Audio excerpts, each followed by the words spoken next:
बारूळ येथे जिल्हाधिकारी आणि मुख्य कार्यकारी अधिकारी यांच्याकडून शेती पिकांची पाहणी.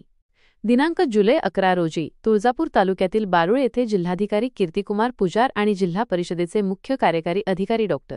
मैनाक घोष यांनी रेशीम शेती तसेच इतर पिकांची पाहणी केली. त्यांच्यासोबत जिल्हा कृषी अधीक्षक रवींद्र माने हे देखील उपस्थित होते. बारूळ येथील शेतकरी महादेव खताळ यांच्या शेतात दुपारी या अधिकाऱ्यांनी भेट दिली. यावेळी त्यांनी तुती लागवड आणि इतर नाविन्यपूर्ण पीक लागवडीबद्दल सविस्तर माहिती घेतली. तसेच गावातील इतर शेतकऱ्यांना रेशीम शेती करण्यासाठी कार्यारंभ आदेशाची प्रत प्रमुख पाहुण्यांच्या हस्ते वितरित करण्यात आली. या पाहणी दौऱ्यात वन औषधी अश्वगंधा शेतीची देखील पाहणी करण्यात आली. विशेष म्हणजे मूग पेरणी केलेल्या ठिकाणी जिल्हाधिकारी पुजार आणि मुख्य कार्यकारी अधिकारी घोष यांनी बैलजोडीच्या सहाय्याने डुबे छोटा कुळव चालवण्याचा प्रयत्न केला, ज्यामुळे त्यांनी शेती कामाची प्रत्यक्ष माहिती घेतली.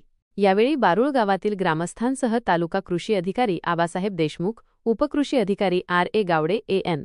जगदाळे, सहाय्यक कृषी अधिकारी पी.एन. काक्रबंकर मॅडम, बारूळ सज्जा तलाठी गोरोबा तोडकरी, ग्रामसेवक प्रशांत भोसले, सरपंच शहाजी सुपनार, उपसरपंच भास्कर सगट, भगवान नाझरेकर, ग्रामरोजगार सेवक शिवराम होर्टे, टीके क्षीरसागर, भीमा नवगिरे, प्रगतशील शेतकरी रतन मुदगुडे, बाबा वट्टे, सिद्धराम वट्टे, बालाजी सुपनार, पंकज धनवडे, योगेश धनवडे, संत धनवडे, नागनाथ क्षीरसागर, रमाकांत खताळ आणि इतर गावकरी मोठ्या संख्येने उपस्थित होते.